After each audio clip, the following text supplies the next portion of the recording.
Good afternoon, everyone, and welcome to the Baker Institute for Public Policy here at Rice University in Houston, Texas. Thank you for joining us for this afternoon webinar. I think we have an excellent panel, and we're going to hear some interesting insights about the energy transition. To set the stage, let us say that in the accelerating transition to a lower carbon world, there is no city in the United States that stands to gain or lose more than Houston, with entrepreneurial businesses and startup technologies playing critical roles. We will explore this topic in a two-part webinar series hosted by two of the research centers here in the Baker Institute. The McNair Center for Entrepreneurship and Economic Growth, which focuses its research on the effects of existing law and policy on private entrepreneurship and identifies best practices among governments for a vibrant small business and startup economy. And the Center for Energy Studies, whose mission is to provide policymakers, corporate leaders, and the public with quality, data-driven analysis of issues that influence energy markets. My name is George Webb. I am a scholar for entrepreneurship in the McNair Center of the Baker Institute, and I'm the moderator for this program today. I want to specifically thank my colleague Ken Medlock, director of our partner center, the Center for Energy Studies, for initiating this collaboration between our two centers and helping us with this webinar. I mentioned that today is the first of a two-part series. I am pleased to announce that part two will be 4 weeks from today. And then at that time, we will specifically explore the energy entrepreneurship ecosystem here in Houston and examine the local and regional ecosystem in a way that helps us assess how Houston can maintain its preeminence as the energy capital of the world. Our panelists for part two are Barbara Berger, who is the just retired Vice President of Innovation at Chevron and former head of Chevron Technology Ventures. Jan Odegaard, who is the Executive Director of the ION, the new and booming innovation hub here in Houston, and Brad Burke, the Executive Director of the Rice Alliance for Technology and Entrepreneurship. I hope all of you will join us for part two of this series, which will be Monday, May 23rd from 3 to 4 p.m., same day and time, 4 weeks from today. Now, part one, which is today, offers an overview of Houston's position at the locus of the global energy transition and explores national perspectives on business and policy considerations that affect energy entrepreneurship. Joining us today are Bobby Tudor, Chairman of Artemis Energy Partners and leader of the Houston Energy Transition Initiative, which is the Greater Houston Partnership's strategic regional blueprint for leading the global energy transition to a low-carbon world. Bobby was previously the founder and chairman of Tudor, Pickering, Holt & Company, an energy investment bank widely recognized for its industry-leading position in energy securities research and energy investment banking. Prior to forming Tudor, Pickering, Holt & Company, he was a partner at Goldman Sachs and a leader of its worldwide energy practice. Among many services to Rice and to the community, Bobby is also the past chair of the Greater Houston Partnership, the immediate past chair of Rice's Board of Trustees, and a member of the Board of Advisors of our own Baker Institute. He earned a BA in English and Legal Studies from Rice and a law degree from Tulane University. He joins us from Houston. Adria Wilson is the manager of U.S. policy and advocacy for Breakthrough Energy. She has spent her entire career at the intersection of technology and policy, initially working as an American Association for the Advancement of Science Congressional Fellow. From 2016 to 2020, she worked in several roles in the Department of Energy, including program manager in the area of fuel cell research and entrepreneurial lead at Argonne National Laboratory. She earned her BS in chemistry from Drexel University and her Ph.D. in materials chemistry from Duke University. Adria joins us from Washington, D.C. Welcome, Adria. Our third panelist is Bryan Hassin, the immediate past CEO of Third Derivative, a company which connects climate tech innovators with a deep network of experts and investors with the specific goals of accelerating the development, commercialization, and adoption of climate technology. Under his leadership, the Third Derivative Network grew to include some $3.6 trillion by market capital of corporate partners, $5 billion of investor partners, and over 60 startups across all major emissions sectors. Bryan has served on the board of several startups and is also a startup founder himself, having built and guided smart office energy solutions from the ground up to successful acquisition in 2014. He has served as entrepreneur in residence at Rice and at RMI, and is a frequent speaker and writer on entrepreneurship and climate technology. Bryan has a BS in electrical engineering and BS in computer science, as well as a master's in computer science from Rice and an MBA from INSEAD in Lausanne, Switzerland. He joins us from Boulder, Colorado. Welcome, Bobby, welcome, Adria, and welcome, Bryan. Thank you very much. The first thing I'd like to do is ask Bobby, in his role as the leader of the Houston Energy Transition Initiative for the Greater Houston Partnership, to give us an overview of what the energy transition means in general, and specifically Houston's place in the global energy transition. And so for that, I'll turn it over to him. Thank you. Thank you, George, and good afternoon, everyone. A pleasure to be here and with this august group of panelists. So thank you. I'm going to share a screen here. I have a handful of slides, about 10 or so, that I'll zip through reasonably quickly, but hopefully this will provide everyone a framework for the broader energy transition challenges, and in particular, Houston's positioning. Okay, George, can everyone see it on their screen? It looks good to me. It looks like we can see it. Okay, great. So, as George mentioned, the Houston Energy Transition Initiative is under the umbrella of the Greater Houston Partnership. The Greater Houston Partnership is the business development organization in our region. Think of it as sort of the Chamber of Commerce on steroids or so. We have 900-ish members, and almost all of the leading companies in Houston, regardless of sector, are members of the Greater Houston Partnership. About a year or so ago, the partnership decided that we could play a leading role in helping our region formulate a strategy for making sure that 10 and 20 and 30 and 50 years from now, Houston, Texas continues to be the energy capital of the world. That, of course, in the context of energy systems that are changing and changing quite dramatically.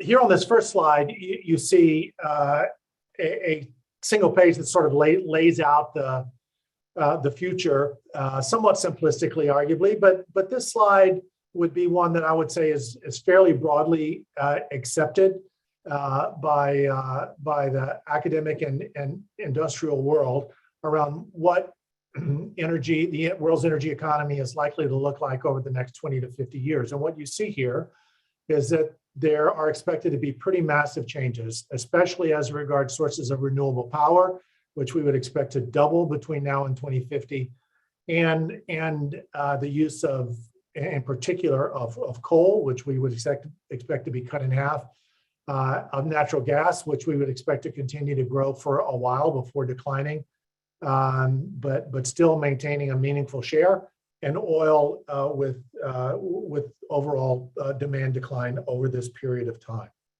The question then becomes, what are the implications of that chart, if you will, for Houston, realizing, of course, that it's very, very difficult to predict with any certainty exactly what 2050 is going to look like in any regard.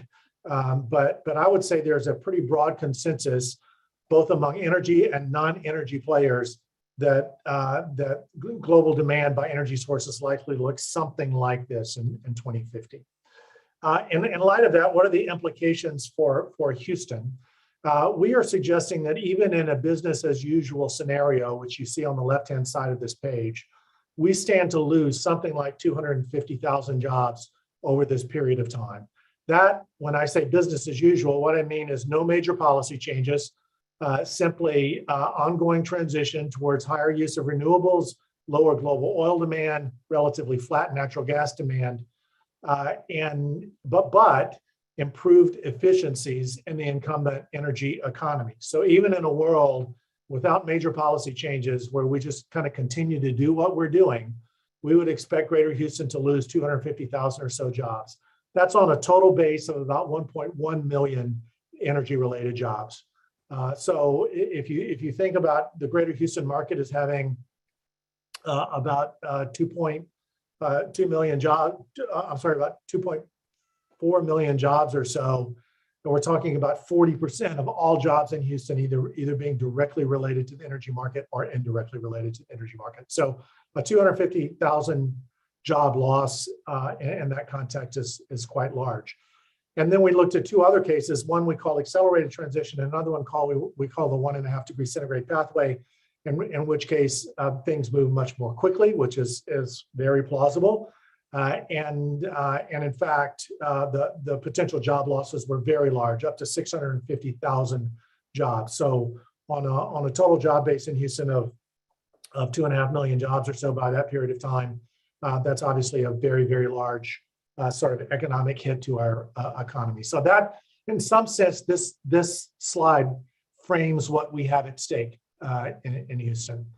We do believe, however, that if we get it right with decisive action to become true leaders in the energy transition, we can in fact add an additional 600,000 or so jobs, depending on the case. And even in a business as usual case, once again, we think we see the opportunity for 300,000 new jobs in energy transition related companies. I'll talk in a moment about what those might look like in our view, but this we think effectively frames both the risk and the reward to Houston from a purely economic point of view. Now, we would be the first to recognize that there are multiple lenses through which we can look at this challenge and this problem, and not the least of which, of course, is an environmental one.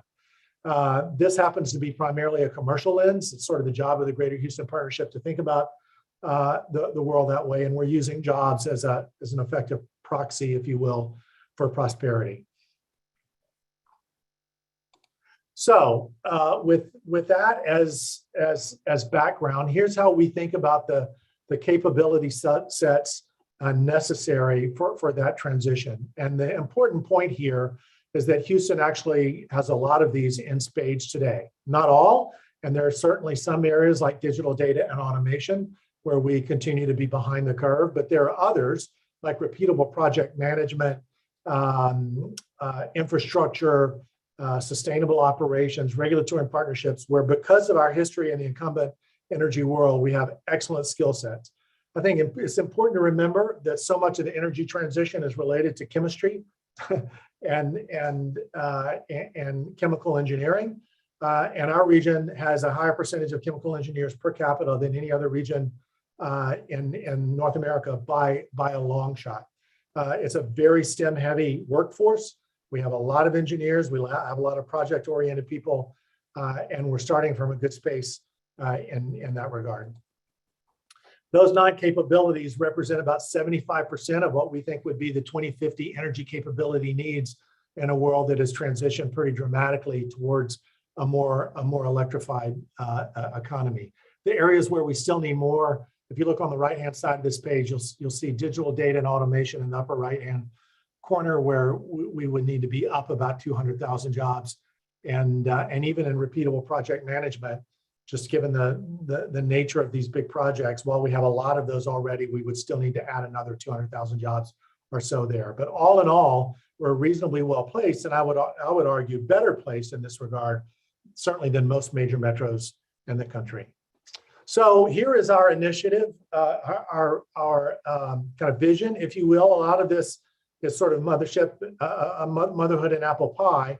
I would point you to the middle paragraph where we describe delivering on this vision as requiring us to build upon our history of leadership in the energy and chemical industries, provide new opportunities to our people, and leverage our assets and existing expertise while creating conditions to attract new and innovative talent and capital.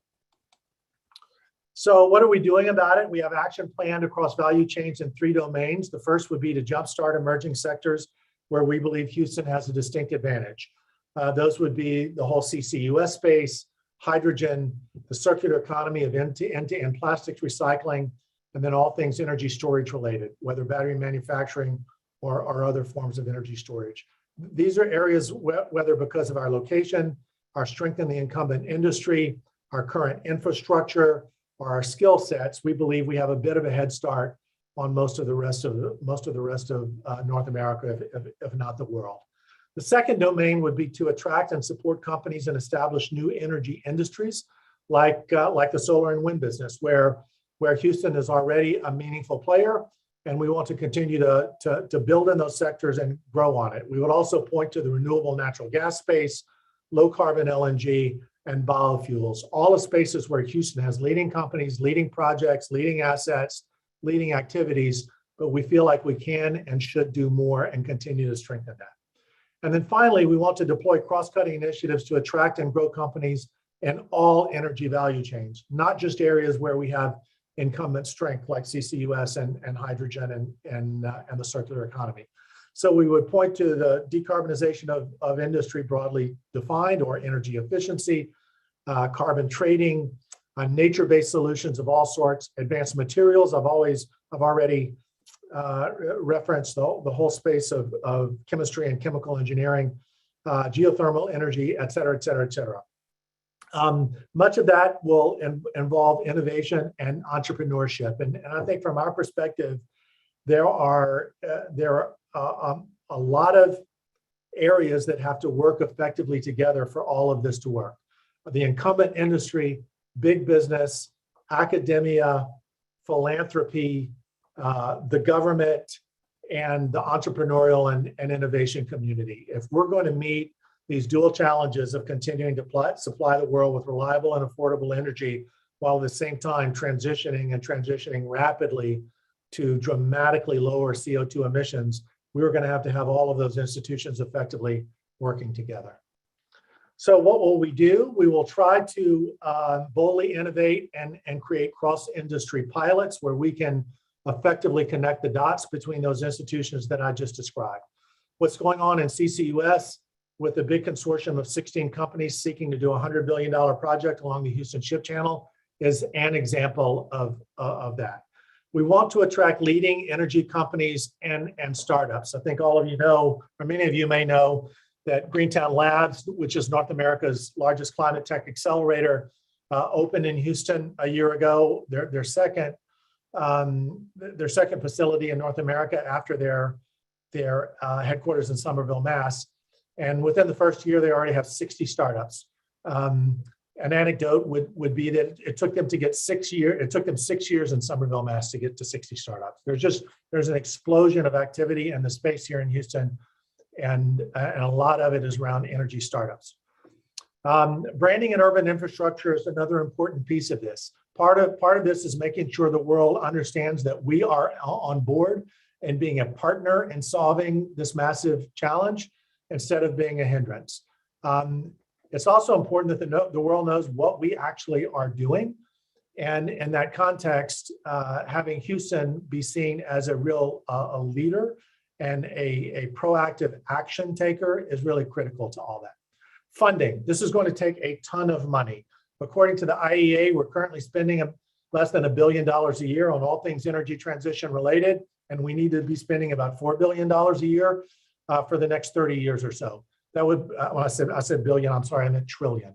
So that would be a mere $120 trillion or so between now and 2050. And importantly, that is across all different buckets of capital, whether it's through venture capital, government grants, more established private equity or alternative asset funding, public market funding, green bonds, you name it.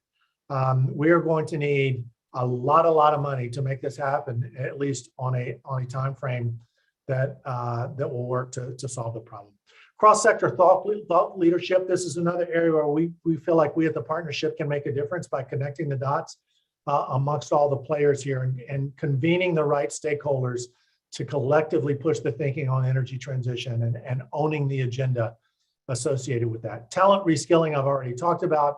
And then finally, policy solutions, which is to say leveraging our institutions, in particular the Energy Institute, Energy Program at the Baker Institute, which is the leading energy think tank in the world, to really help on policy solutions that are going to be necessary to affect this transition. So there is a lot to do. This is a massive challenge. It's hugely expensive.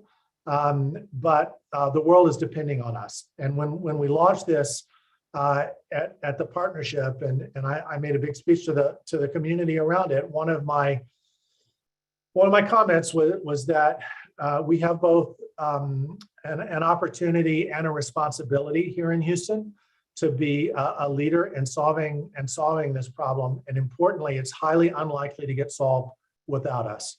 The expertise, the balance sheets, the skills, the location, all of that sits within our region here in Houston is central to ultimately getting this challenge addressed. And it's up to us to be a leader and help make that happen.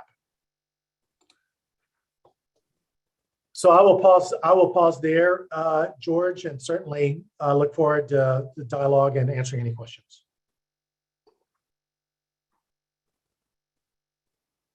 Thank you very much. Thank you very much for that overview of the energy transition and the challenge and an opportunity it presents. We'll dive more into the Houston ecosystem in our second part 4 weeks from now.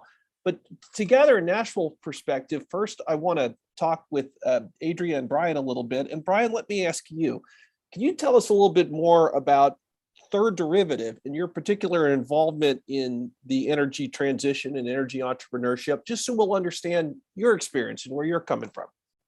Sure. So Third Derivative was essentially born from a frustration with success, if you will. I'd founded and led 8 kind of climate or energy transition tech startups and had, some failures and learning experiences along the way, but also had some pretty big successes, created about $500 million of enterprise value. But at one point I had to look in the mirror and recognize, it helped a lot of investors make a lot of money, but climate was still getting hotter. So it was clear that there are systemic and structural barriers in building the sustainable, prosperous, equitable future.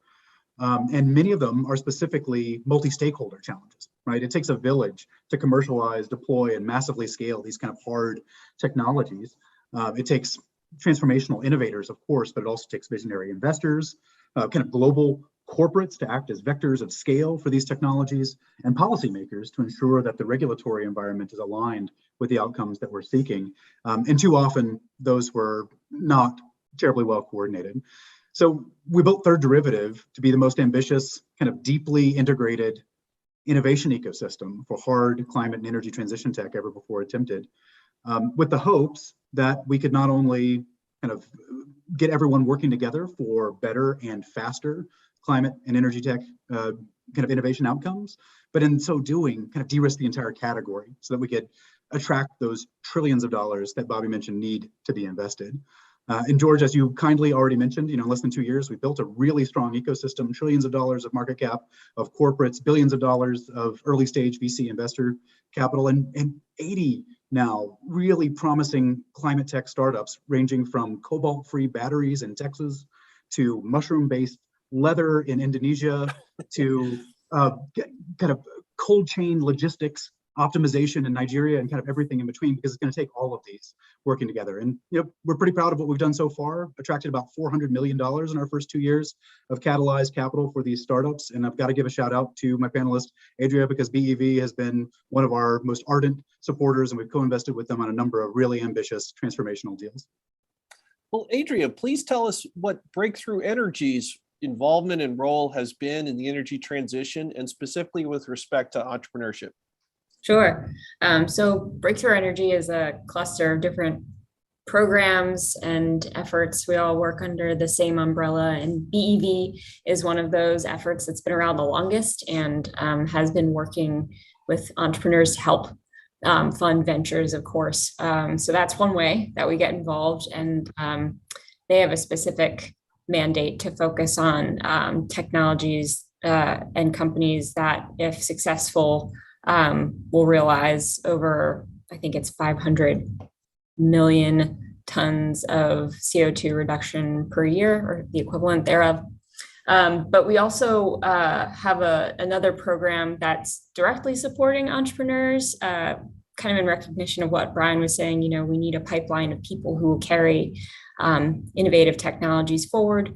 That basically supports early stage entrepreneurs who are the technology developers, and puts them alongside business fellows, and they can start to basically take innovations out of the lab and start to turn them into a venture market relevant venture ready sort of product. And then my team, the policy and advocacy team, focuses on the federal landscape in the US. We're a global organization. I focus on the US to think about what federal support is doing to help accelerate clean energy innovation and the hard tech innovation that we need to reach our net zero by 2050 goals. So we look at everything from the support for the R&D to demonstration support and all of the places in between where federal government support can be valuable in accelerating the progress of innovations to market. Well, please hold that thought, because I'm going to come back to exactly those topics. But first, I want to talk a little bit kind of about the image of the entrepreneur. I'll direct this to Bryan. We tend to imagine entrepreneurs as sort of the little guy fighting the big power, fighting the system. But in energy, the big powers that be, the incumbent energy companies and government are essential players, as Bobby mentioned. So what have you seen in your entrepreneurship experience about how entrepreneurs interact with incumbents and vice versa? And do you see unrealized potential in that particular area? Yeah, I think we probably all agree that most of the potential in that area is definitely unrealized.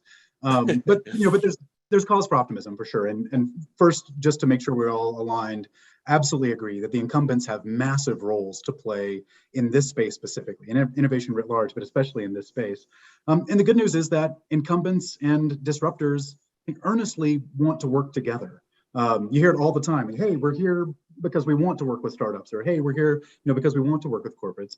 The bad news is that they just speak a different language, live in very different worlds, especially around risk.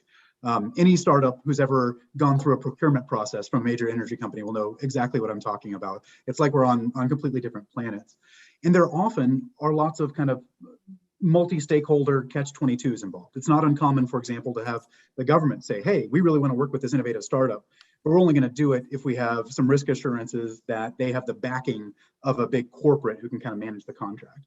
And the corporate will say, hey, we want to work with this innovative startup, but we'll only do it if we have risk assurances that they're funded well enough that we know they can get to the technology readiness level for us to work with them. And then, for the investors to say, hey, we really want to invest in that startup, but we'll only do it if we have the risk assurances that they have a strong pipeline of deal flow or what have you. So it ends up being kind of a circular firing circle, and then nothing actually gets done. So, at Third Derivative, we've had success kind of convening all of these stakeholders together to get kind of everyone to agree to take the leap at the same time in a way that it de-risks it for everyone and kind of get people speaking the same language. But it's not just speaking different languages, they also have very different senses of timing, right? I mean, the cadence on which a startup operates versus the government or big corporates is just incredibly different. So there we also have seen a lot of success kind of pre-negotiating contracts and milestone roadmaps with corporates and with government partners to get them to agree that any startup that can kind of fit within those, they'll work with, and they've kind of got sign off. And it also gives the startup something really tangible to orient toward in a way that just kind of reduces transaction costs throughout the entire system. We still have a lot to learn. As I say, it's mostly unrealized potential, but I'm pretty encouraged by, in the relatively short amount of time, dozens of deals transacted within our ecosystem, many of which I can confidently say would not have happened without this kind of orchestrated approach.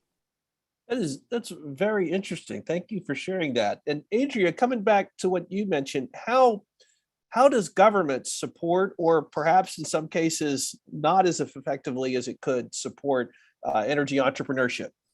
Yeah, that's a big question. And, Bryan just spoke a little bit about, give like a specific instance where I think the government's heart, if the government can have a heart, it's in the right place. But they're hindered by something that's very bureaucratic and also very governmenty in nature, like their risk aversion. The federal government and the employees at the Department of Energy, which owns and sort of funnels through more than 75% of the federal clean energy innovation budget every year, is a place where, risk is sort of a thing that's avoided because the downside is much has more implications than actually achieving something positive. So there's really no like there's limited incentive to taking risks. Where, I mean, if you're looking at the whole big picture, trying to get something from the lab bench to the market, you want private sector players, you want companies, big companies to work together with the government to help bring these things to be. And there are certain things that the private sector might not make money off of yet. And that's kind of where you would want the government to come in. So I think all of this is a long way of kind of answering your question. I think there's a lot that the government does do. There are some programs that I'll mention that exist for supporting entrepreneurs, for instance. But I think there needs to be a shift towards being more accommodating of how startups and entrepreneurs work, what rate they like, pace of operation they work at, what level of risk tolerance the government needs to have to be an effective partner. But anyway, I'll backtrack a little bit. Like, for instance, the Department of Energy has this program called the STTR program that's meant for, in theory, to support startups, especially those that require more patient capital, that require more potentially non-dilutive funding to get their innovation to a place where investors start to feel comfortable providing private financing. That being said, the program exists across the federal government for any research and development organization that has more than a certain number, X million dollars in budget or billion in budget for R&D. And they're all very different. And so DOE's program is arguably not designed in the best way to help support entrepreneurs who really need the funding and want to move fast. Whereas maybe the National Science Foundations, this is all just a for instance, like there are things that work in certain places of the government and they maybe haven't been translated for entrepreneurs in one sector, climate being our focus. Another example of a great government program is the Lab Embedded Entrepreneurship program that exists at some national labs. Again, though, that was sort of built at a moment of opportunity in the Advanced Manufacturing Office at DOE. So that kind of limits the topic areas it can look at and fund. There are certain things about the way the program was built out, again, in that moment of opportunity, that make it hard to expand its funding to support more entrepreneurs. So I think taking, it's a mixture of both. The government wants to support entrepreneurs. It has programs. There's a big transition happening now in the federal government due to the Infrastructure Investment and Jobs Act that passed late last year. There's like $60 billion that are flowing to the federal government now to help support demonstrations. So larger scale, like later stage entrepreneurs prove out their technologies at scale, closer to commercial readiness than some of the stuff we was already talking about. So that's created an opportunity for the federal government to revisit how they're supporting entrepreneurs, but there's definitely a lot of room to, again, to borrow Bryan's phrase, tap into unrealized potential. Well, so you mentioned technology readiness levels, and Bryan, you had mentioned something similar. And without going into specific terminology of that, in my prior discussions with each of you, we talked about the need for continuing to invest in fundamental research, about the importance of investing in scaling innovation from the lab breakthrough to proof of commercial viability, and then there's actual commercial adoption. And if we kind of look at that framework, I'll ask you, Bryan, in your experience of those broad stages, is there one that's really the biggest hurdle? And if so, how are energy entrepreneurs addressing that? Yeah, so our worldview is generally that there are kind of four distinct kind of stages and valleys of death. So, startup formation or spin out from the lab, product development, market validation, and scale up. And they all have challenges. They all require innovation, but just empirically, we do see those second and third valleys of death being the kind of the key bottlenecks, where we see really promising innovation just get kind of stuck in one of those valleys of death. And so we've seen a number of approaches, though, for dealing with it, and I say gives us cause for hope and optimism.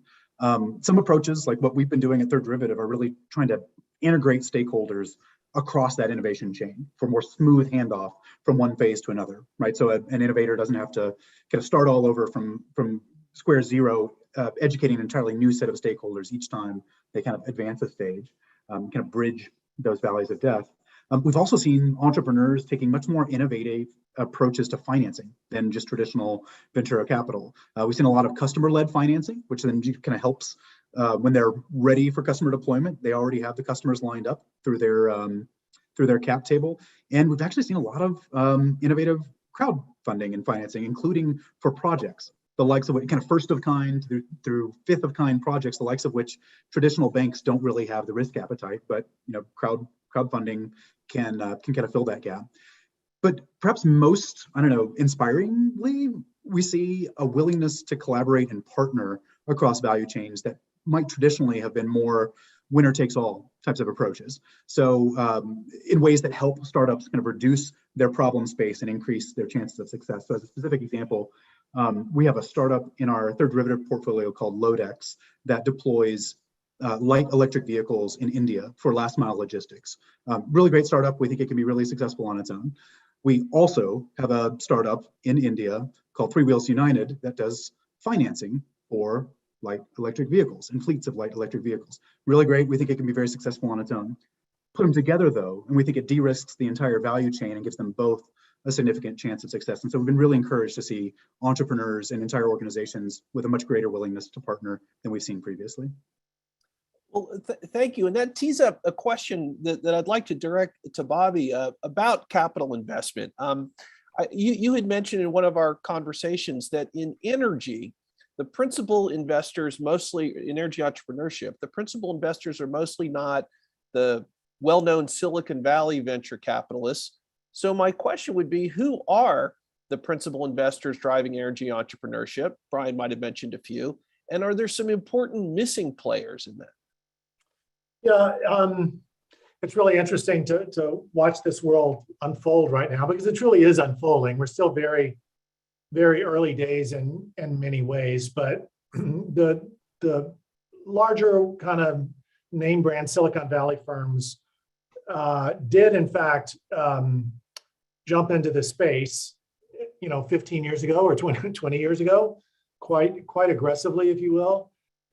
With only nominal success at best, and in many cases, actually very, very poor results. And so their appetite to take on what we would call hard tech, or really kind of the challenges of large scale project deployment and energy system changes, their appetite to do that again appears to be quite low. And so the good news is we've had kind of new firms formed, and Adria's would be a good example of that. And there are others like it. But in the overall scheme of things, it's still relatively small dollars, relative to that $120 trillion number that I suggested we're ultimately going to need. And that's part of the reason that I think it's really important that as we think about the path to success here, we always have this topic kind of front and center because the challenges are just so enormous in scale that thinking about a traditional VC model where we spend, $2 and $5 and $7 million at a time, I think the history here would suggest that's highly unlikely to be successful given the challenges of scale. So then that just begs the question, well, where's the money going to come from, right? I mean, if it's not going to come from the traditional sort of VC world, except maybe in some new small pockets, where is it going to come from? I really do believe that sovereign governments have a very, very important role to play in this. And I think the challenge is ultimately to get sovereign capital, deployed in a way that lends confidence, but at the same time, is willing to take on kind of risky early stage stuff where other forms of private capital just aren't ready to step in. Sometimes that may be in fundamental R&D. Bryan and Adria both alluded to this. Sometimes it may be actually in support of projects or in support of companies. I do think, however, back to the incumbent energy world, the companies that have the staying power and the ability to commit to 10 and 15 and 20-year projects in size tend to be well-capitalized, large cap companies of all sorts.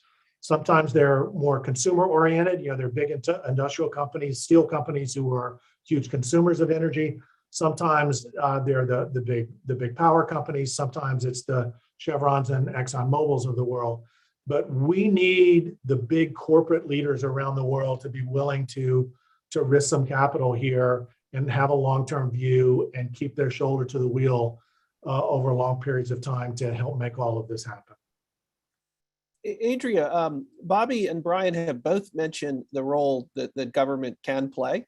And so my question to you as a policy advocate would be, what are sort of the policy gaps in this area? And what are some initiatives that could address those policy gaps? Sure. Well, I think, on my team at Breakthrough Energy, we look at what the US government is doing, what DOE is doing, and there's like a threefold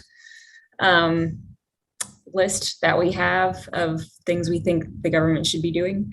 The first is putting a lot more funding into the RD&D effort to advance clean energy innovation. This last year was an anomaly, but I think it was like maybe 8 billion per year going to clean energy innovation for R&D. Public health spending at the NIH is like 35 billion, something like that. So I think, you could go and do a bottom-up analysis of why that, multiplying that by maybe 3 or 5, and then just kind of trying to stay at that level would be a valid thing for the government to do. But, billion sounds big, but I'll reference Bobby's back reference to I think he said 120 million or trillion a couple of times now. When you're thinking about the size of the challenge at hand, that's not unreasonable to ask for like 40 billion a year to start to focus on the technology we still need to develop in order to be in a good spot. And by good, I mean widespread deployment of some of the more nascent lower TRL technologies by 2040 or 2050. And the second thing is to, reorient what the government has focused on. DOE, the Department of Energy, was built during the oil crisis of the 1970s. So it was built to build fuel alternatives. And over time, things like grid reliability and electricity innovation were layered on. But the challenge that we face has shifted dramatically in the last almost 50 years. And so part of what has been happening through recent legislation like the Energy Act of 2020 is a rebalancing of the portfolio of work that they're doing. It's still happening, right? But things like industrial decarbonization were never like on the table for DOE before. Now they're thinking about that. They're thinking about an industrial emissions reduction roadmap and what kind of work should follow from that. And so that's another thing, is really advocating for not even, I don't know if use inspired is too soft of a term, but really R&D that follows from the challenges that are at hand, not just fundamental basic R&D, although that should still happen because you never know what sort of advances will come from it. And then the third thing kind of gets back to what I was talking about before, and how I started, responding to George, is that the DOE exists and it is starting to look at these new areas. It's starting to look at different technologies, systemic, cross-cutting technologies like hydrogen, or like how do you do carbon removal across different sectors. But the way that the organization, the federal government agency itself is set up is maybe not ideal in many ways. And so we're kind of at Breakthrough and on my team looking at this as a moment to start to think more about what else needs to change in the way that support is provided. Again, I'll reference the Infrastructure Act that was passed late last year. That the amount of money that's going to them to start focusing on later stage commercialization support for startups. So it's maybe closer to like the second or maybe the third valley of death that Bryan mentioned. It's changing the DOE. They have had to restructure government support. So there is this opening to really think about like what gaps are still missing. But I think that was a big one.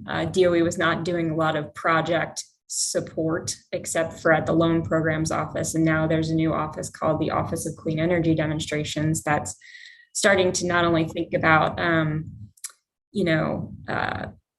it's an office with about $20 billion for the next 4 years to cover. And again, not enough, but it's a great start towards supporting large scale demonstrations of emerging technologies, whether it's hydrogen, direct air capture, long duration energy storage, other things too.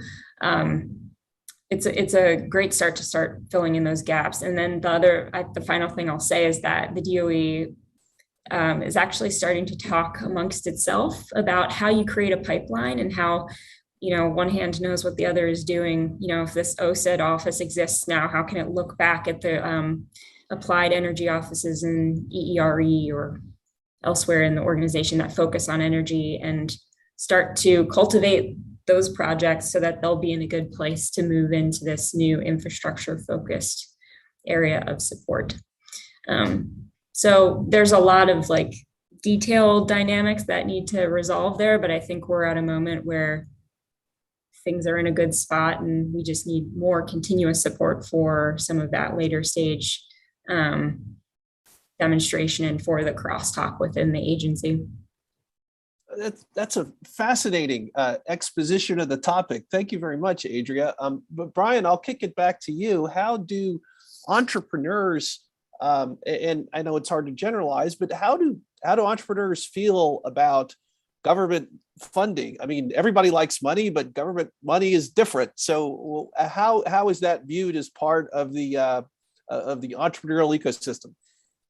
Yeah, I definitely won't claim to speak for all entrepreneurs. And in this space, there probably is a bit of a bias toward kind of more academic spinouts that might be a little more friendly to kind of government interaction. But broadly speaking, I would say, if you ask how do energy entrepreneurs feel about kind of interacting with the government, and the answer is generally they don't, right? Again, just the timescales in which they operate are so different. The notion of putting in an application for some grant funding or some loan funding and a year later getting a result. I mean, a year is an eternity to a startup. It could be completely gone by then. It could have undergone 6 pivots by then and be a completely different venture. So it's just kind of very much like oil and water. Broadly speaking, I think entrepreneurs often see the role of the government as kind of setting guardrails and then also sending market signals as well, right? So this notion that they shouldn't pick winners, but they should enact policy that kind of raises the tides for all of the participants. And we've seen that be very effective, right? People like to lament about Solyndra, but actually the program in which Solyndra participated was wildly successful. Tesla was one of the beneficiaries of that program, and it was catalytic for Tesla achieving its market leadership that it has today. More recently, even at a much smaller scale, we convened the governments of India and China to launch the Global Cooling Prize with an objective of building cooling technologies that are 80% more efficient than we see today. And in addition to the market signals, the governments also had purchase commitments for 10,000 units of winning innovations, and we had multiple winners that came together. So the government can be very catalytic. I think the challenge is often that there's a big education gap. You often see policymakers kind of orienting toward the state of the art of technology 30 years ago. And we need them not just to be orienting toward the state of the art of technology today, but to borrow an expression, really to be skating to where the puck is going, right? So as an example, I'm hearing policymakers starting to get on board with the notion of capturing carbon. Great. But then expending a lot to store that carbon underground, whereas there are incredible new technologies, including ones being developed at Rice, that turn carbon into incredibly high value materials and profit centers. So kind of closing that education gap so that the policies that we're building today can really affect the outcomes that we're looking for on the timescales that we need on this really significant challenge. Well, you talk so much about funding, and there's a really interesting question that came from one of our audience members, Jim Tucker, and thank you, Jim, for this question. So I want to pose it to all 3 of our panelists, and if you don't want to offer an opinion, that's okay, but I'd be interested in what you have to say. So the question is as follows: The risk funding, which we've talked about, which could be from venture capital or other sources, is similar to the way North American oil and gas ventures have been funded for a long time. So do you have any thoughts as to why new climate technology has not attracted more of this money, particularly at the incubation stage? Well, I'll take a first shot at that, George, which is that the nature of risk funding in the oil and gas business has actually changed quite dramatically in the last 25 years or so. And that has happened in conjunction with the shale revolution. So when people say, well, what's the big deal with shale versus how oil and gas was previously sort of found and produced, the big difference is in the shale world, you never drill a dry hole. Never, right? The only question is what are your op costs and can you ultimately produce the hydrocarbons economically? That's quite different from exploring in the Gulf of Mexico for a big deep water prospect that might cost start to finish $75 million, and so you share the risk with 3 different companies at $25 million. That's kind of old school. Very little of that is happening anymore. If you look at what's happened to the big exploration budgets of the big energy companies around the world, they have shrunk and shrunk dramatically, in many cases almost to zero.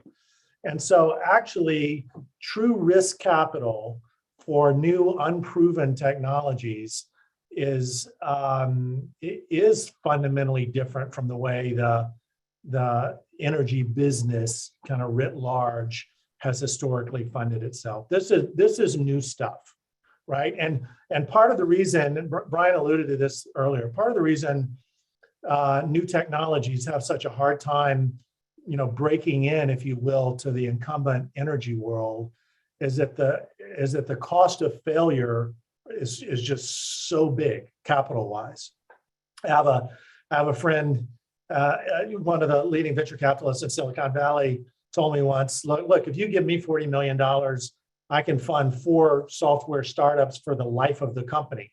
If I give you $40 million, you can drill 1 well in the Gulf of Mexico with a 20% chance it will be economic. All right. Those are fundamentally different economic propositions, right? And it illustrates the challenge of scale in the energy world. Now, many parts of the new energy world do operate by a different set of rules. And so, for example, in the wind power business, if you can get sited in the right place where the wind regularly blows, and you can get hooked up to the grid, and you can get a 15-year PPA on the other side of it with an investment grade borrower, guess what? There is all the money in the world at 6% for you to do that, and the risk is not particularly large. On the other hand, if you are trying to bring to market a new green hydrogen electrolyzer technology, for example, that is light years away from being economic at kind of current market terms, then there's a real risk of zero with the capital associated with that. And so it's a very, very different thing. And the capital required to ultimately turn that into an economic proposition is also very, very large. At least relative to historic kind of, VC related investing. And so the challenges here in the energy transition from a risk capital point of view are just very different in nature, at least in most parts of the energy transition, not in all of it. And I do think there will be a lot of fantastic companies built and formed that don't require huge amounts of capital and will ultimately create a lot of value, but that's going to mostly be kind of picks and shovels and services, in my view. And the things that are going to truly move the needle in a massive way are much more likely to be ones that require huge amounts of capital, and thus are going to ultimately require governments and huge companies to be putting capital at risk. Adria or Bryan, would you like to add your thoughts? And if I have another question to go to, so if not, that's okay. Maybe I can just briefly reinforce, I think, Bobby, what you were saying. I mean, what we have to do here to build the sustainable, prosperous, and equitable future is unprecedented, right? Trillions of dollars invested a year. Just to kind of oversimplify and frame that, that means we need to be building kind of 2 to 4 Teslas a year, and we've built 1 Tesla in the last 20 years. So the capital that got us to where we are, kind of the capital stack, isn't going to be the capital that gets us to this incredible kind of inflection point of innovation, of deployment, and of scale up. And it's been exciting to see some innovations and new sources of capital in blended platforms of connected capital across multiple asset classes, et cetera. And I would say, maybe just to tie it back to the original question, it's also been pretty encouraging to see the massive ramp up in risk capital, early stage venture capital being deployed off balance sheet by oil and gas companies. I mean, this last year, Shell's technology ventures went from having a few $100 million to play with to multiple billions of dollars to play with. And we're seeing similar trends across the other energy companies who recognize their need to invest early to kind of fund their own transitions. I think the question is, will we see the same sort of investment from the consumers, right? And in particular, the large scale corporate consumers who today, if you think about the airlines or the shipping companies or the cement companies or the steel companies, they really have yet to kind of step up in the same way that the incumbent oil and gas business is doing it. And we're going to need them to do that, in my opinion. Adria? Yeah, I mean, those were very full and awesome answers to hear. I think the thing I can provide in terms of perspective is just my vicarious observation of the way investors would interact with the startups at Argonne that I used to work with. And there's a lot of questions. This is really just reinforcing what's already been said, but a lot of questions around whether a technology is viable, what market it will actually be useful in. And then you have, I mean, think about batteries, how many battery startups are out there, which technology is going to be the right technology to like be the winner, or think, you know, fuel cells versus battery electric vehicles. How would you know which one would maybe, you know, take hold of the market 10 years ago? And, you know, I think a lot of that just feeds into this inability to like do more than try to read a crystal ball on like what technologies will actually end up having a foothold in the future. I also feel like I would be remiss to not mention our other program, Breakthrough Energy Catalyst, which is trying to address some of this financing challenge by bringing together corporate partners who are pooling their funds. I think we're over $1 billion in committed funds from different corporate partners at this point. And the idea is to have it available to fund, you know, again, demonstration, maybe even early stage deployment scale technologies. But another part of that project is to also try and capture the value of contributing to innovation, which is an interesting topic. Like, you know, think about carbon offsets, where you have airlines just trying to basically buy credit to continue using the technologies that they have today to power their aircraft, right? This instead would be, you know, help to power development of new technologies that you can buy in the future and get the credit for putting up the capital now. It's not a very easy problem to solve, and our program is still working on it, but I just find it interesting. How do you quantify the acceleration of greenhouse gas emission reductions that a technology is going to provide to any sector of the economy, and how can you provide value for that? And then how can you use that as leverage to bring companies into into play, basically. So I'll stop well, thank you very much. This has been a really very broad-ranging discussion, perhaps broader than I anticipated, and that's been terrific. I'm a big believer that it's better to end a minute early than a minute late. So I want to tremendously thank the Baker Institute staff, Serena Storm and her colleagues on our events team, for the logistical support in making this possible. I want to thank our panelists, Bobby Tudor, Bryan, Guido, Hassin, and Adria Wilson for speaking with us today. And I want to thank everyone in our audience for attending.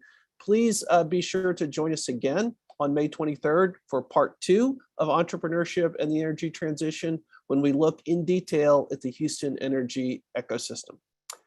Thank you very much, everyone. Thanks for joining us here at the Baker Institute for Public Policy at Rice University. Thank you. Thanks all. Thank you.